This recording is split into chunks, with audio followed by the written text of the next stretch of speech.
வெண்பலத்தின் வெண்பலக்கே வாழ்க. உங்க கடமை தண்டனையா கொடுக்கணும். வாழ்க வாழ்க. தென்பாண்டி தமிழே, தென்பாண்டி தமிழே,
சான்றோருக்கும் நல்லாசை கூற வேண்டும். அடியாரை நாடி வந்த காரணத்தை விவரமாக எடுத்துக்கோங்கள் சுவாமி.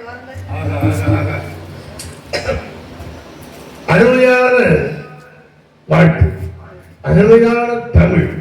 கற்றாரை கற்றாரை சமத்திற்கு ஒருவர், தமிழுக்கு இருவர், குணத்திற்கு மூவர், சமத்திற்கு நால்வருங்க, சகலத்திற்கு நால்வர்னு சொன்னாங்க. தவம் புரியணும்னா ஒரு ஆள் நான் உச்சல இருந்து தவம் செஞ்சிடலாம். அவங்கவங்க ஒரு ஆள் தான் தவம் செய்ய முடியும். ஆனா தமிழ் என்ற அருமையான தமிழை பேசும் பொழுது இருவர் வேண்டும் நாங்க. அப்படி கற்றவங்க இரண்டு இருவர் கலந்து உரையாடினால் தான் தமிழ் என்று சொல்லும் பொழுது அதற்குத்தான் அமிழ்து அமிழ்து என்று வருகின்றது. அழகே அமுதே தமிழே அழகிய மொழியே எனதுயிரே சுகம் தரும் கவிதைகள் சுவையுடன் அமுதங்கள்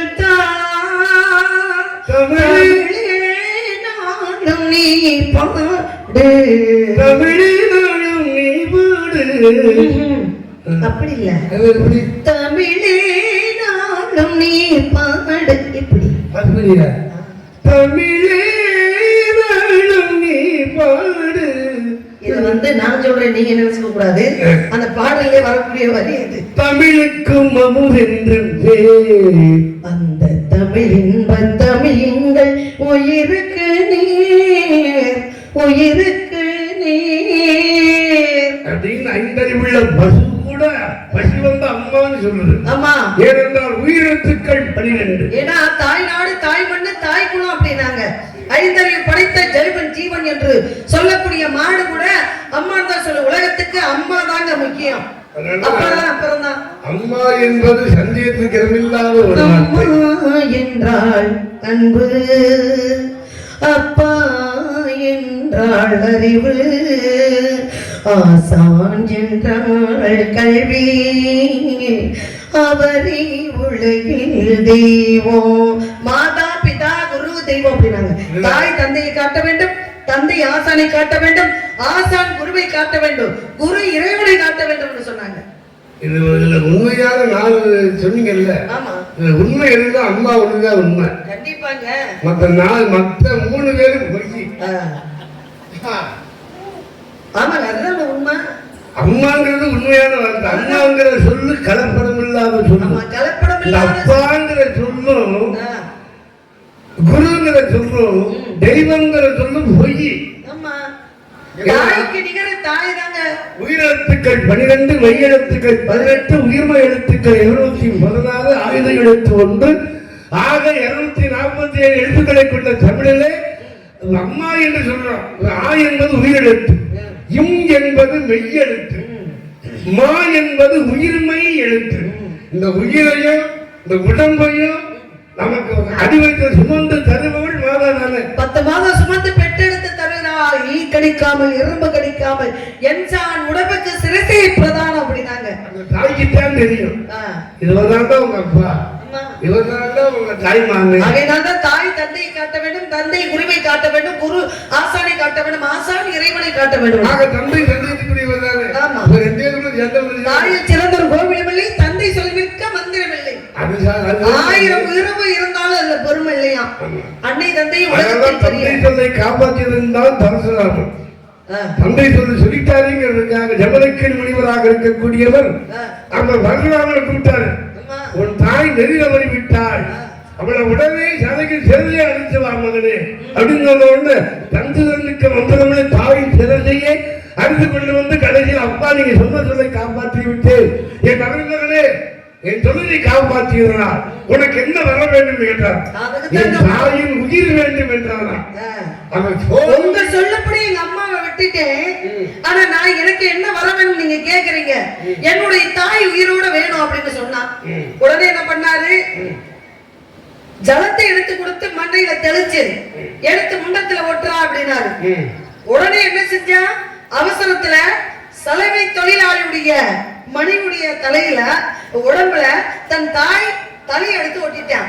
அன்றைக்கு உருமாறி மகமாயி மாரியம்மனாக காட்சியளிக்கிறார். சலவை தொழிலாளி மனைவியுடைய முண்டத்துல ரேணுகா தேவியினுடைய தலையை ஓட்டி விட்டார். என் ஆத்திரக்காரருக்கு புத்தி வச்சுக்கிற மாதிரி உலகத்துல எதுவுமே உடம்பு எத்தனை 100 உடம்பு தனியாக இருந்தாலும் அடையாளம் தெரியாது.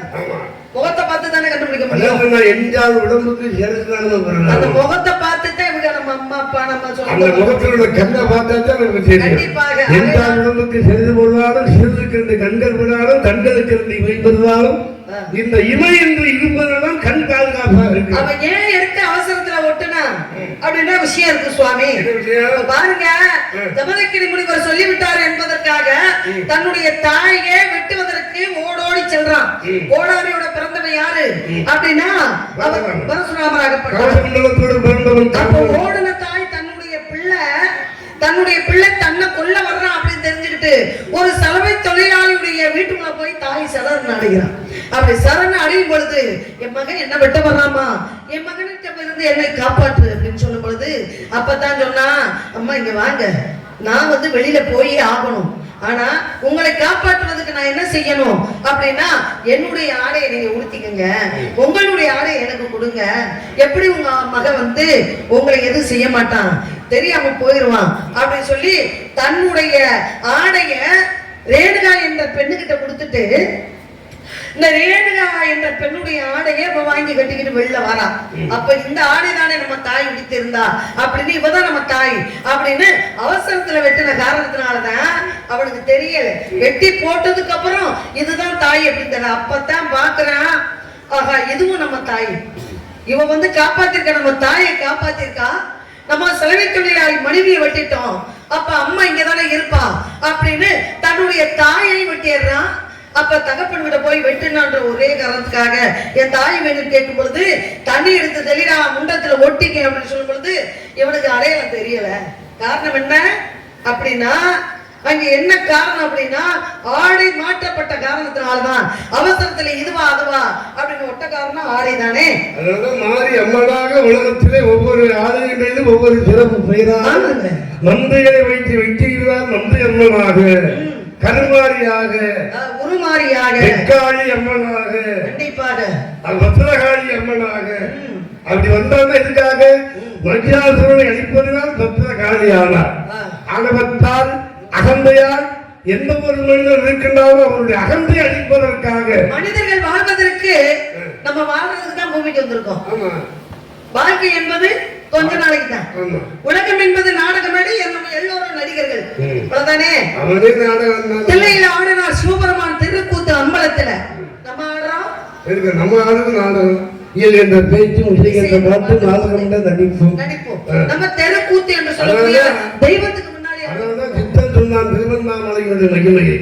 ஓடி ஓடி ஓடி ஓடி குழந்த ஜோதியை நாடி நாடி நாடி நாடி நாட்களும் கழிந்து போய் வாடி வாடி வாடி வாடி மாண்டு போன மாதர்கள் கோடி கோடி கோடி கோடி எங்கிருந்த கோடியாளர் இல்லை. இன்னைக்கு திருவண்ணாமலையில கிரிவலம் சுற்றி வர எதுக்காக? எத்தனை மைல் அது? சாதாரண மைல், ஒரு மைல் 2 மைல். ஆமா, அப்பேற்பட்ட எத்தனை கிலோமீட்டர் நான் நடப்பேன். சுத்திடுவீங்க. ஆமா, நீங்க மதுரையில இருந்து தைப்பூரில் வரைக்கும் 12 மணிக்கு பாத யாத்திரையா போறோம். இல்ல இல்ல நீங்க சொல்றீங்கல்ல எத்தனை கிலோமீட்டரா இருந்தாலும் நான் சுத்திடுவேன் அப்படின்னு. காரணம் என்ன? 25 வருஷத்துக்கு முன்னாடி பார்த்த ரவிச்சந்திரன் அப்படியே இருக்காரு. கூடவும் இல்ல குறையவும் இல்ல. அப்ப உடம்பு இப்படி வச்சிருந்தா நோய் நொடி இல்லாம இறைவன் வந்து உங்களுக்கு வழிகாட்டத்தானே செய்யும். இன்னைக்கும் பாருங்க, உடல் இங்க பாருங்க, குறையில்லாத மனிதரை பார்த்துக்க முடியுமா? குறையில்லாத மனிதரை பார்க்க முடியாது. அசலாபுரத்துல அப்ப நல்ல மனிதரும் இருந்தார்கள். அதே அசலாபுரத்துல சகனியும் இருந்தான். காரணம் என்ன? சகுனியாகப்பட்டவன் கூட இருந்து குளிப்பச்சது காரணம் என்ன? சொல்லுங்க. அண்ணன் தம்பிகளை கூட இணை கொண்ட யாரு? துரியோதனுடைய தகப்பனார் திருதராஷ்டிரர். அதனாலதான் அவன் கூனிய மாதிரி ஜாஸ்தி ஜாஸ்தியா நடப்பேன். காலை முடிச்சாங்க சிறப்புல வந்த. ஏன்னா எல்லாருக்கும் சில ஒவ்வொரு பருக்கையும் கொடுத்து சாப்பிட முடியுமா? ஒவ்வொரு ஜாத்தானா அதுக்காக தாண்ட முடியாது. எஸ்சி அப்படி இருக்கக்கூடிய 100 பருக்கையை கொடுத்து ஆளுக்கு ஒவ்வொரு சோறா கொடுத்து சாப்பாடு இது பண்ணி நான் திருவிழாசுறேன். அப்ப என்ன பண்ணா 100 பேரும் சாப்பிடாம அந்த 100 பருக்கைய 100 சோறைய சகதி ஒரு ஆள் கொடுத்து நாங்க செத்து போனாலும் நீ வந்து கூட இருந்து குழி வரிக்கணும்டா. ஆளுக்கு யாருக்குமே அண்டம் சாராது. ஆமா, அப்ப யாராவது ஒருத்தத்தின திருப்தி அடையட்டும். மலையேறி போனாலும் மச்சின தெய்வம் வேணும் அப்படின்னாங்க. மாமியா கூட வேணும். மலையேறி போனாலும் மச்சின தெய்வம் வேணும் அப்படின்னாங்க. அப்படி இருக்கும் பொழுது உலகத்துல யாராவது தன் தங்கச்சி புருஷனைய கொல்லுவாங்களா? தங்கச்சி பிள்ளைகளை கொல்லுவாங்களா? அவன் ஏன் கொன்ன அப்படின்ற காரணம் சொல்லுங்க. இடுப்பு பிடிச்சவங்க சும்மா இருக்காங்க. அந்த மாதிரி ஆளுக்குள்ள சிக்கிற கரும்பு நசுங்காமலோ சரி இறங்காமல் போகுதா? போகாது போகாது. அதாவது நீ மறந்தாலும் மறந்து இருக்க என்ன பண்ணானா சிறக்குள்ள ஒரு கட்டி எடுத்து காலை அப்படி அடிச்சவங்க என்னப்பா அப்படி அடிச்சு விட்டீங்க ஞாபகம் பண்ணியே அங்க கூட படிக்கணும்டா நீ அப்படின்னு கூட இருந்து அவன் தான் கிருஷ்ணன் கேட்டாரு, என்ன சகினி மாமா நல்லா இருக்கீங்களா அப்படி கேட்பாரு அடிக்கடி. ஏன்னா சகனி எப்பேற்பட்ட ஆளுன்னு கிருஷ்ணனுக்கு தெரியும், கிருஷ்ணன் எப்பேற்பட்ட ஆளுன்னு சகனிக்கு தெரியும். பாம்பிங்கால் பாம்பறிங்க உண்மை நான் அறிவேன். அதுக்குத்தான் துரியோதனை வந்து அங்கே வந்து உருட்டாங்க இல்லையா? அப்படி பகடை உருட்டும் பொழுது கிருஷ்ண பரமாத்மா கிட்ட இந்த தருமன், பீமன், நகுலன், அர்ஜுனன், சகாதேவன் இவங்க எல்லாம் வந்து என்ன விஷயம் எப்படி இது பண்றதுன்னு கேட்கறதே கிடையாது. தோத்துட்டாங்க. மனைவியை வச்சு தோத்தாங்க, பொன்முறையில வச்சு தோத்தாங்க. இப்படி எல்லாமே வச்சு தோக்கும் பொழுது கடைசியில அவங்க வெற்றி பெற்றுக்கிட்டே இருந்தாங்க. யாரு? கௌரவர்கள் வெற்றி பெற்றுக்கிட்டே இருந்தாங்க. சொல்லுவாங்கல்ல தம்பி, தர்ம சங்கடமா போச்சுடா. தர்ம சங்கடம், தர்ம சங்கடம், தர்ம சங்கடம்னா தம்பி சங்கடப்பட்ட. ஏன் பட்ட அவன் சங்கடம் எனக்கு முதல்ல எங்க மாமா பகலை ஆடுவாரு அப்படின்னு துரியோதனை வந்து சொன்னா. இவன் என்ன பண்ணா? தர்மன் என்ன பண்ணிருக்கணும்? எனக்கு முதல்ல எங்க மாமா கிருஷ்ண பண்ணதான் சொல்லியிருந்தாங்க. ஏன் சொல்லல? கிருஷ்ணனை கூட்டிட்டு வந்திருந்தா நம்மளுக்கு எல்லாமே தெரியும் என்ற அகந்ததான். மண்ணால் வளர்ந்தது மகாபாரதம், பெண்ணால் வந்தது ராமாயணம். ரெண்டே வரியில கோடு போட்டு இருக்க சொன்னால் சீதை இருக்கவில்லையே. சீதை என்று நின்றிருந்தால் ராமன் கதை இல்லையே. அப்ப ராமன் அயோத்தியை கட்டியாளவா வந்தான். ஆக ராமனை சொல்லி அழிக்கணுங்கிறதுக்காக தான் அவர் வந்தார். அதனாலதான் ராமராகப்பட்டவர் வனவாசம் போனதுக்கு அப்புறம் தம்பி பரதனாகப்பட்டவன் கேகை நாட்டு தாத்தா வீட்டுக்கு போயிடுறான். அப்படி தாத்தா வீட்டுக்கு போயிட்டு வந்து பார்க்கும் பொழுது அயோத்தியில இருக்கக்கூடிய கொடியாகப்பட்டது கீழே தனிந்து கிடக்கின்றது. இதை பார்த்து கொடி மக்கள் எல்லாம் சோகத்திலே மயான மாதிரி இருந்ததாம். ஆமா, இதை பார்த்துட்டு என்ன விஷயம், போகும்போது நல்லா இருந்தாங்களே, வரும்போது நமக்கு மரியாதை இல்லையே. அப்படி தாயிட கைகையிடம் கேட்டதுக்கு அப்புறம் தான் அன்னை வனவாசம் போகணும், நீ நாட்டை ஆள வேண்டும் அப்படின்னு உன்னுடைய தந்தையிடம் நான் கேட்டு விட்டேனப்பா அப்படி சொல்லும் பொழுதுதான் உலகத்திலே ஒரு மனிதனுக்கு எத்தனை மனைவிகள் இருந்தாலும் அதுல குழந்தைகள் எத்தனை இருந்தாலும் அந்த மூத்த பொண்டாட்டி முதல்ல கட்டிட்டு வரா பாத்தீங்களா, அவ பெத்து எடுக்கிற பிள்ளைதான் அந்த வீட்டுக்கு வாரிசு.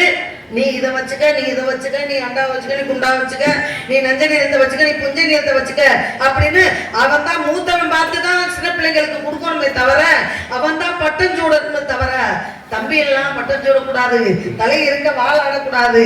அப்படி இருக்கும் பொழுது நீ பெண்ணுக்கே பெருங்கலகம் இல்லையா, நீ தாயே கிடையாதுன்ட்டு நேர வனவாசத்துல இருக்கக்கூடிய அண்ணன் கிட்ட போய் காலில் விழுகிறேன். யாரு? பரதனாகப்பட்டவன்.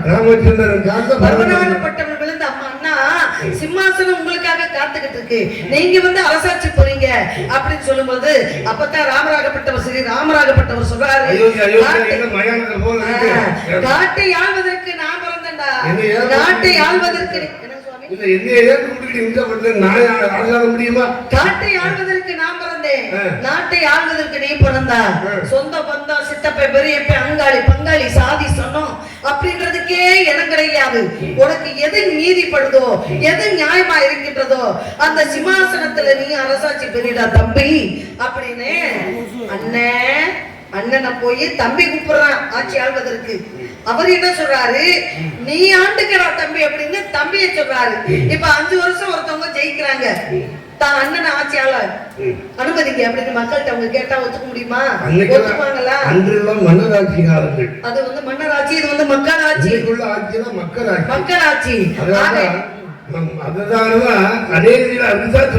அந்த இடத்துல ராமனாக இருக்கக்கூடியவன் தொட்டவுடனே ராமனை தொட்டு வந்துட்டீங்க. பரவாயில்ல, பாட்டுக்கா பாடுகிறது நல்லாவும் ராமாயணம் மகாபாரதத்தை அறிந்து வந்திருக்கிறார். இவரோட எனக்கு தேவை. என்ன இப்படி சொல்லிட்டீங்க? ஏன்னா ஆளும் வளரணும் அறிவு வளரணுங்கிற மாதிரி அப்பவே ஜெயித்தெடுத்து நாமதை தப்பினாலும் நம்பியது அப்போதும் நான் வந்தேன். கடைசியில் சொன்ன இக்கலிங்கம் போராது ஏகலிங்க மா மதுரை சொற்களுக்கு இருக்கிற சுந்தரம் நமக்கு அப்படின்னு பெருமையா சொன்னானா. அதனால சுத்த தமிழன் ராவணன் இவனை தூக்கிட்டு போனானே, கையை தொட்டு தொட மாட்டான். இவன் தொடல, அவன் இவனை தொட்டான். எப்படி சொல்றாங்க சொல்லுங்க. அவன் சொன்னானா, எத்தனையோ உருவில நான் போனேன், இவன் இறக்க மாட்டேங்கிறாரு. அங்க சீதைய இவ்வளவோ இடத்துல நான் மாறித்தான் போனேன். ஏதோ எத்தனையோ இடத்துல போனியா, அவன் மயங்குவது ராமன் ஒருவனுக்கு, ராமச்சந்திரன் ஒருவனுக்குத்தான் சீதை மயங்குவாள். அதனால ராமனால எங்க போ, ராமன் உருவம் சொல்லி போ அப்படின்னு சொல்லும்போது இந்த யோகனை எனக்கு தெரியாத ராமன், அதாவது ராமனா நான் உருவெடுத்து சீதையை பார்க்கும் பொழுது மாற்றால் மனைவியை தொடக்கூடாதுங்கிற எண்ணம் எனக்கு அப்பவே வந்துருச்சுடா. இவரை நீ தொடராமா? ஏன்னா ராமன் ஏகபத்தினி வரணும், அதனால போய் பார்த்து தொடர்ந்து போனது உருவெடுத்தோடு இவரை தொடக்கூடாது, மாற்றால் மனைவி அப்படின்னு திரும்பி வரும் பொழுது பரதனை முதல் ராமமா தெரிஞ்சவன சீதை நம்ம முடிஞ்ச முடிச்சாருன்னு அவன் கையை முடிச்சான். சாமி சீதை தான் கையை முடிச்சா. இருக்கட்டும் சுவாமி. ராவணன் உண்மை இல்லாம ஊர் அழியாதுன்னு சொன்னாங்க. இந்த ஊருக்கு ஒரு பிரச்சனை வருது அப்படின்னா இங்க யாரோ ஒருத்தர் சரியில்லைன்னு அர்த்தம். இதானே உண்மை. ஒரு ஊரு நல்லா இருக்கணும்னா அங்க உள்ள அந்த கிராமத்தில் உள்ள மக்கள் நல்லா இருக்கணும். அதிலே உள்ள தலைவர் நல்லா இருக்கணும். ஆமா. தலைவரை காட்டிலும் ராஜா மந்திரி இருக்காங்க. ராஜாவை காட்டிலும் ராஜாவுக்கு யோசனை சொல்றது மந்திரி. இதானே உண்மை. மந்திரிநுட்பம் உள்ளவர். அதுக்குத்தான் மந்திரி வேலைக்கு எங்க வச்சிருக்காங்க. ராஜாவா இருக்கிற மகே ராஜா மகே கோமாளியா இருந்தாலும் வேலைசாட்சி பண்ணலாம். ஆனா மந்திரி மகே மந்திரி மாதிரி மந்திரிநுட்பம் இருந்தால்தான் அவன் வந்து மந்திரி சாமி வர முடியும். அவன் அறிவியலியாக இருந்தால் அது மந்திரி ஆக முடியுமா? இன்னொரு விஷயம் பாருங்க. அதான் இத மகாபாரதத்துல பெரிய ராஜாவை இப்ப நம்ம வந்து ஆட்சி ஆளுறோம். நம்ம புள்ள நமக்கு என்ன அறிவு இருக்கோ, நம்ம என்ன இந்த மக்களை பாதுகாக்க நம்மளுக்கு முடியுமோ அப்படின்ற அந்த மக்களை காப்பதற்கு ஆள்வதற்கு தான் வாரிசுக்கு திறமை இருந்தா மட்டும்தான் நாட்டை ஒப்படைப்பாங்க. திறமை நம்ம பிள்ளைக்கு இல்லை அப்படின்னா நாட்டை மக்கள் தன்னுடைய பிள்ளைகிட்ட ஒப்படைக்க மாட்டாங்க. அதுக்கு சந்தன் மகாராஜானுடைய தகப்பனே சாட்சி இருக்கு இல்லையா, முன்கதை இருக்கு இல்லையா. அதனால இந்த இடத்துக்கு நீ வந்து கதையை பற்றி பார்க்கும்போது உலகத்துல எல்லாருமே தன் பெத்த பிள்ளைக்கு கல்யாணம் பண்ணி பார்ப்பாங்க. ஆனா பீஷ்மர் ஆகப்பட்டவர் தன் தந்தைக்கு கல்யாணம் பண்ணி பார்த்தாங்க. அதனாலதான் அப்பேற்பட்ட தன்மைகளை அவர் நம்மளுக்கு ஒரு வரம் கொடுத்தார். எல்லா பிள்ளைகளுக்கும் உலகத்துல தகப்பன் தான் கல்யாணம் பண்ணி வந்தான். ஆனா என் மகளே நீ எனக்கு கல்யாணம் பண்ணி வச்சிருவாங்க, உனக்கு ஒரு வரம் நான் தருகிறேன். நீ நினைத்தாலும் உன்னை எவன் தீட்ட முடியாது, உனக்கு மரணம் பண்ணலாம்.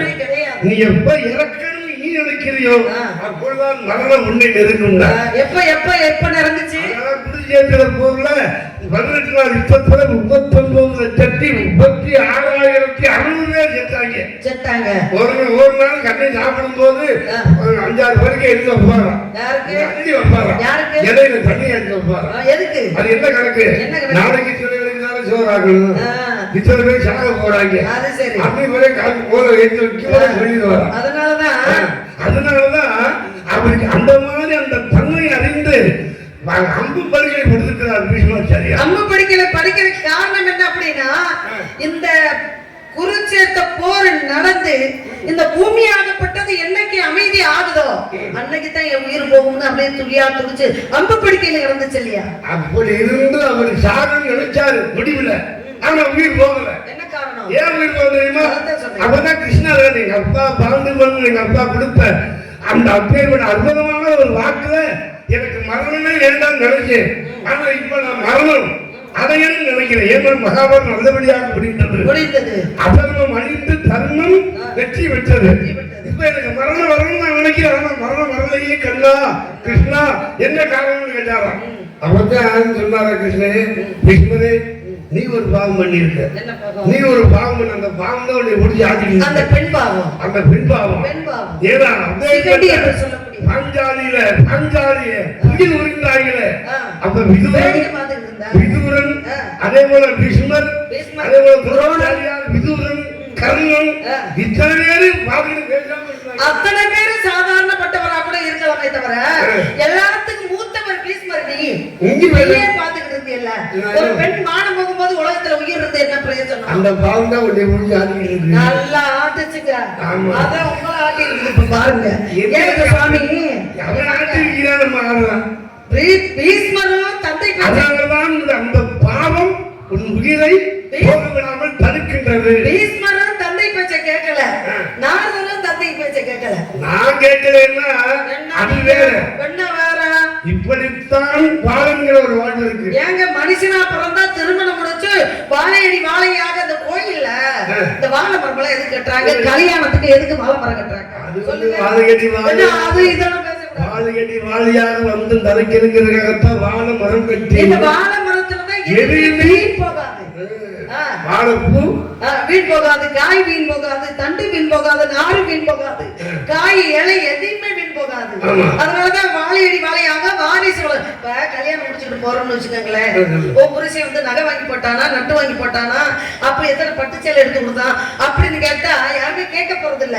கல்யாணம் முடிச்சுட்டு போனியே எத்தனை குழந்தை, இந்த குழந்தைதான் என்ன குலை இனிது யாழ் இனிது என்ப தன்மக்கள் மனைவி சொல் கேளாதவர் அப்படி சொன்னாங்க. ஏன்னா உலகத்திலே மிகப்பெரிய சொத்து எது தெரியுங்களையா? குழந்தை பாக்கியம் தான். ஒண்ணு மனுஷனா பிறந்தா ஒண்ணு பணம் கட்டு இருக்கணும், இல்லாட்டி ஜடக்கட்டு இருக்கணும். பணம் இருந்தா பெத்த தாயை தவிர எதை வேணாலும் வாங்கலாம். 9 கொண்டாடி கூட கட்டிக்கலாங்க பணம் இருந்தா. ஏன்னா இங்கே முத கொண்டாடி சண்டை போடுவான். உனக்கு தேவை இந்த மாளிகை தானே, இந்த மாளிகையை உன் பேர்ல எழுதி கொடுத்துறேன். கேளு, இந்த மாளிகையை உன் பேர்ல எழுதி கொடுத்துறேன், நீ அமைதியாரு. இன்னொருத்தி கேட்பா, இந்த மாளிகையை உன் பேர்ல எழுதி கொடுக்குறேன். அப்ப அவளும் செவனியை கொடுத்துருவா. இன்னைக்கு ஒரு பதவியில் ஒழுங்காக காப்பு இருக்கு. இல்ல அதைத்தான் சொல்லுவாரு. அப்ப பெற்ற தாய் தவிர உலகத்துல எதை வேணாலும் வாங்கிக்கலாம்.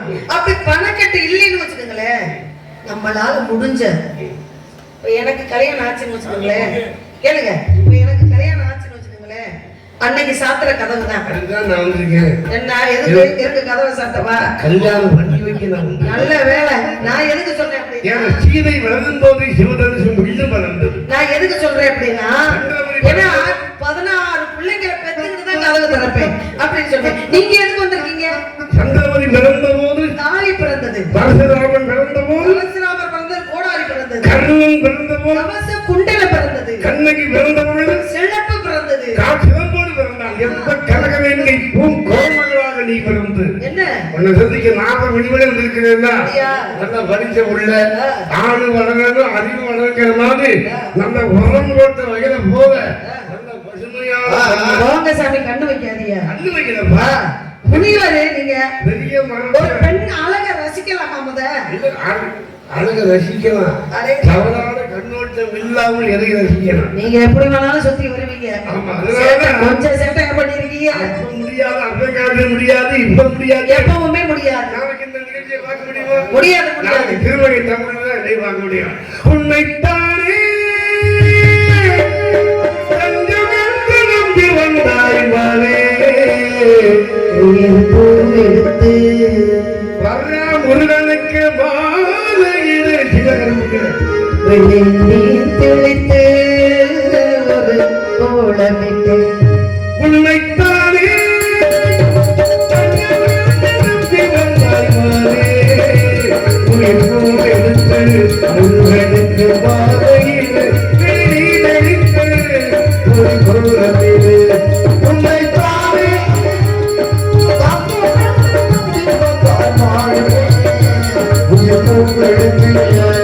ஒரு மாடல்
ஒரு சொல் ஒரு இல். அது என்ன இல்லு? இல்லுன்னா சொல்லு, அதான் சொல்லி செல்வன்ற கண்டேன் சீரையும் சொன்னதுனால சொல்லின் செல்வா ஆஞ்சநேயா அப்படின்றதால ஒரு சொல் ஒரு வில். யாரும் வளைக்க கூடாத வில்ல, அதனால வேறொரு வரும் இல்லை வெளியும் வேறொரு வரும் இல்லை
உதிக்கிற சூரியன் மேற்கு உதிச்சாலும் இவ்வளவு கட்டிக்க மாட்டேன். நடக்கும் நான் தொடரம்மா.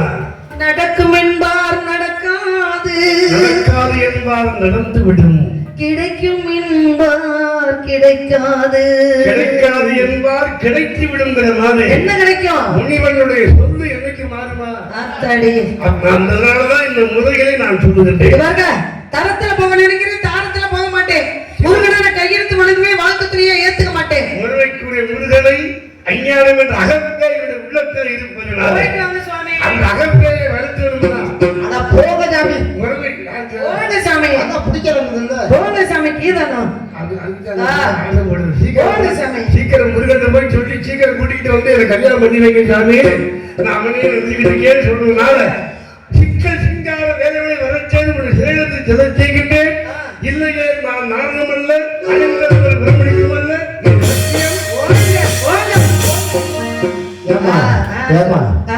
உனக்கு அந்த நோக்கமே இல்லை. எனக்கு இருக்கல உங்களுக்கு நீங்க பத்த அவர் 1000 முட்டாட்டி கல்யாணம் பண்ணிக்கிட்டா எனக்கு என்னங்க? நானும் ஒரு ஓரமா இருந்துக்கிறேன் முருகன் கிட்ட. அவருக்கு என்ன குறை, எனக்கு என்ன குறை?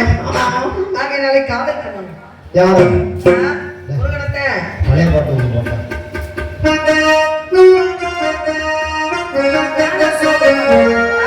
சோழ பாட்டு எதுக்கு பாடு?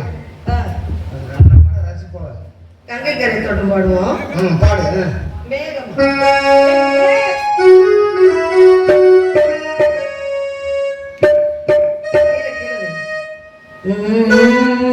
கங்கை கரை கங்கை கரை பாடுறேன்னா கொஞ்சம் சிக்கல் இருக்கு. கங்கை கரை தோட்டம் கண்டி பெண்கள் தோட்டம் கண்ணன் நடுவினிலே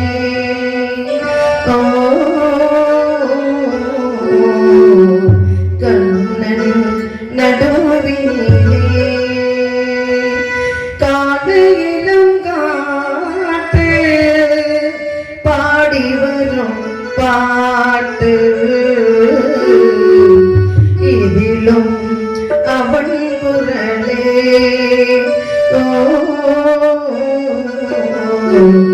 இதிலும் அவன் குரலே. அதே பாட்டு, அதே ராகம், இசை என்ப இல்லத்தில் ஓடோடி வந்த எங்களை ஏமாற்றி விடாதே உமா. இன்பத்துல கருவாப்பழ பாடமும் அதே பாட்டு.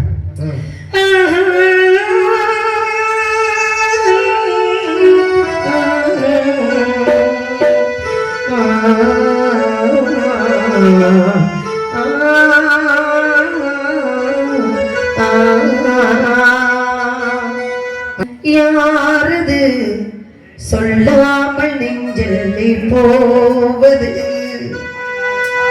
யாரது சொல்லாமல் நெஞ்செல்லி போவது சாதாத பெண் பாடுமே பாடுமே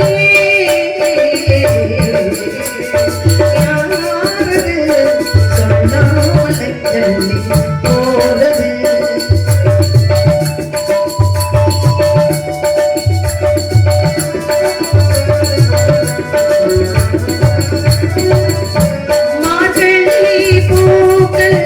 என்னை தீண்டும்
சங்கராரூபியாரை சேர்ந்த ஈஓ சார் அவர்கள் இங்கே இந்த பாடலை பாராட்டி தங்கை அவர்களுக்கு 100 அன்பளிப்பாக வழங்கியிருக்கிறார்கள். எனக்காக கடன் சொல்லியிருக்காங்க. சிறப்பாக அமைப்பதற்காக வேண்டி எனக்கு ஒரு 500 இங்கே மிருதங்கம் வாய்த்துக் கொண்டிருக்கக்கூடிய பாரதி அவர்களுக்கு ஒரு 50 கொடுத்திருக்கிறார்கள். அருமை அருமை அருமையாக இந்த பாடலுக்கு வாய்ச்சாங்க. தம்பி அவர்களுக்கு அண்ணார் அவர்களுக்கு கலைக்குழு சார்பாக மனமார்ந்த நன்றி நன்றி கலந்த வணக்கம். சில பாடல் நம்மளுக்கே தெரியாது, சில பாடல் யாரும் பாடலைன்னா அவங்களுக்கும் கொஞ்சம் இதா இருக்கும். வேற ஒண்ணும் இல்லை, எல்லா வாசிப்பும் அதுக்குள்ள 7 சுரங்களுக்குள்ள அடக்கம். ஆகையினாலே அன்பளிப்பு செய்த அன்புலகத்திற்கு மனமார்ந்த நன்றி நன்றி கலந்த வணக்கம் வணக்கம்.